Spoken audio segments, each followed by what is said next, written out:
آپ کے سامنے کہانی رکھتے ہیں ایک اور لیلا خالد کی، جو امریکہ کو شدت کے ساتھ مطلوب ہے۔ کیوں مطلوب ہے؟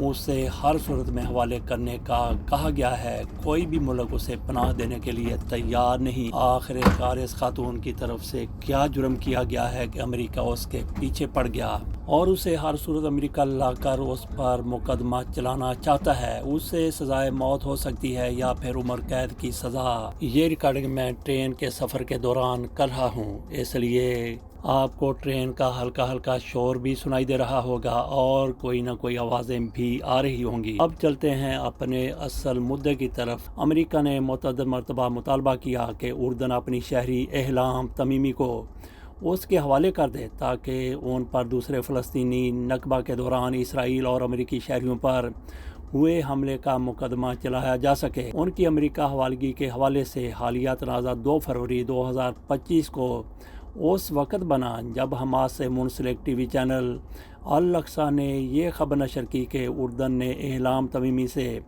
فوراً ملک چھوڑنے کی ہدایت جاری کی ہے۔ تمیمی پر الزام ہے کہ 2001 میں دوسرے نکبہ کے دوران یروشلم کے ریستوران پر ہونے والے حملے میں ملوث، جس میں امریکی اور اسرائیلی شہریوں سمیت 16 افراد ہلاک ہو گئے تھے۔ اسی سبب امریکی تحقیقاتی ادارے federal bureau of investigation FBI نے انہیں انتہائی مطلوب افراد کی فہرست میں شامل کر لیا تھا۔ تمیمی کی حوالگی کی صورت میں امریکہ عدلیہ انہیں موت یا عمر قید کی سزا سنا سکتی ہے۔ ویسے تو امریکہ کی بہت سی ریاستوں میں سزائے موت پر پابندی ہے، لیکن جنہیں امریکہ چاہتا ہے کہ ایسے لوگوں کو سزائے موت سے ہمکنار کر دیا جائے، ان کو ایسی ریاستوں میں ٹرائل کے لیے بھیجا جاتا ہے جہاں سزائے موت پر پابندی ابھی تک نہیں لگی۔ تمیمی اس سے قبل اسرائیلی جیل میں 8 برس گزار چکی ہیں اور ان کی رہائی 2011 میں اسرائیلی اور حماس کے درمیان قیدیوں کے تبادلے کے معاہدے کے سبب ہوئی تھی۔ اگر اتنی ہی تمیمی بڑی مجرم ہے تو ان کو پھر کیوں رہا کیا گیا تھا؟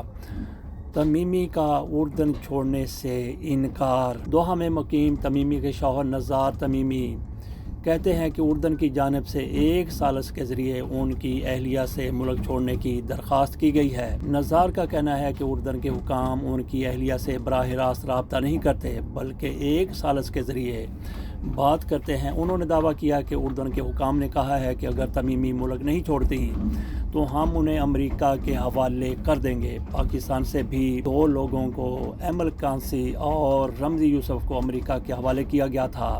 ایک کو امریکہ نے سزائے موت سے ہمکنار کر دیا اور دوسرے کو 240 سال قید کی سزا سنائی جا چکی ہے اور وہ سزا بھگت رہے ہیں۔ یہ ہیں یوسف رمزی۔ حماس کے ایک عہدیدار نے بتایا کہ ان کو نہیں لگتا کہ ان کی تنظیم اس معاملے میں کوئی باضابطہ بیان جاری کرے گی۔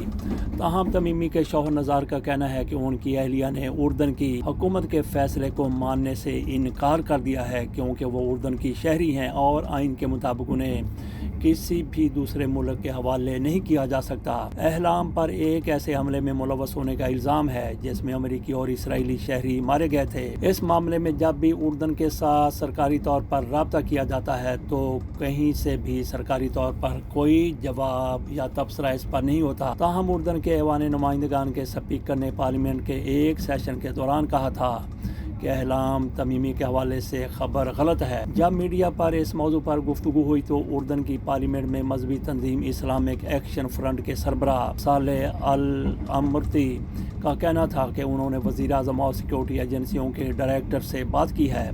ان کا کہنا تھا کہ دونوں نے کہا کہ ان کا تمیمی کو ملک بدر کرنے کا کوئی ارادہ نہیں ہے۔ 3 فروری کو صالح الامرتی نے مقامی میڈیا کو ایک بیان دیا تھا جس میں کہا گیا تھا کہ ان کی فیصلہ سازوں اور اعلیٰ عہدیداران سے تمیمی کی ملک بدری کے حوالے سے گردش کرنے والی خبروں پر بات ہوئی ہے۔ مجھے تصدیق ملی ہے کہ ان کو ملک بدر کرنے کا کوئی حکم جاری نہیں کیا گیا اور ملک میں موجود ہیں۔ دوسری جانب تمیمی کے وکیل مصطفیٰ نصر اللہ نے کہا کہ میرے خیال میں ان سے براہ راست سرکاری سطح پر ملک چھوڑنے کی کوئی درخواست نہیں کی گئی، تاہم پہلے ان پر ملک چھوڑنے کا دباؤ ضرور تھا۔ ان کا کہنا ہے کہ اردن کا آئین بہت واضح ہے اور وہ کسی بھی شہری کو ملک بدل کرنے کی اجازت نہیں دیتا، لیکن ملک کے آئین سے کہیں زیادہ طاقتور وہ ہیں جو تمیمی کی حوالگی کا مطالبہ کر رہے ہیں۔ مصطفیٰ نصر اللہ کہتے ہیں کہ تمیمی کی اردن میں موجودگی عام سی بات ہے اور یہاں کوئی قانونی چیز موجود نہیں جو انہیں ملک میں رہنے سے روک سکے۔ امریکہ کا کیا موقف ہے؟ امریکی محکمہ خارجہ کے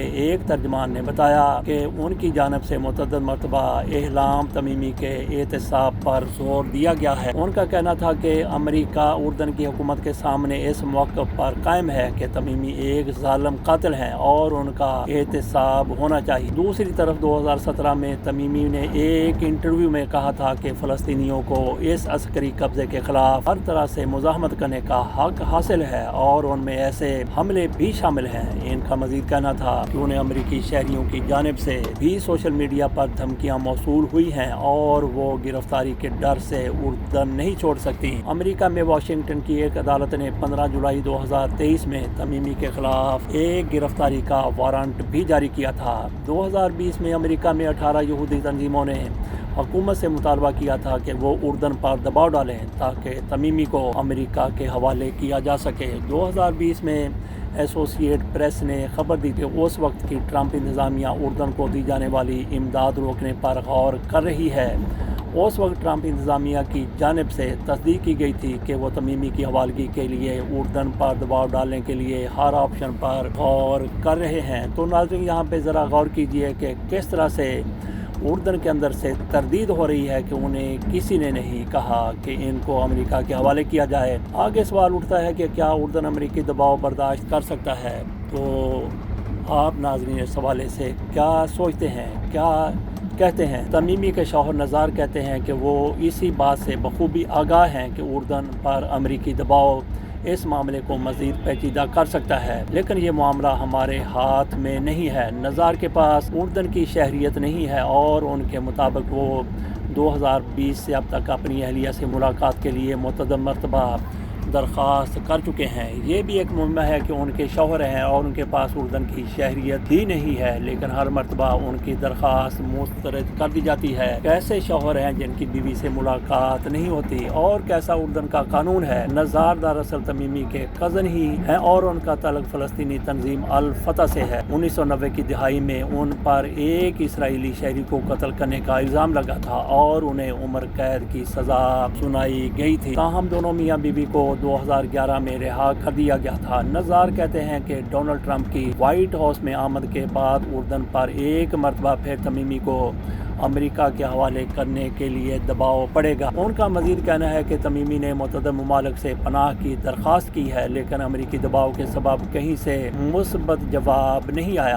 اردن پر امریکی دباؤ کا حوالہ دیتے ہوئے نزار کا کہنا تھا کہ ہم اردن کو دباؤ سے بچانے کے لیے راستہ ڈھونڈنے سے انکار نہیں کرتے، تاہم ان کا کہنا تھا کہ اگر ان کی اہلیہ کو ملک بدر کیا گیا تو ان کی جان کو خطرہ ہو سکتا ہے۔ یہاں پہ پھر سوال پیدا ہوتا ہے کہ اگر ان کو وہاں سے ڈیپورٹ کیا جاتا ہے، اول تو کوئی ملک اپنے شہری کو ڈیپورٹ نہیں کرتا، یا تو دوسرے ممالک کے حوالے کرتا ہے یا پھر ان کو ملک بدری کے لیے مجبور کرتا ہے، تو کیا اردن اپنی شہری کو ملک بدر کر دے گا اور ان کو مجبور کر دے گا کہ وہ اردن چھوڑ جائے یا پھر امریکہ کے حوالے کر دے گا؟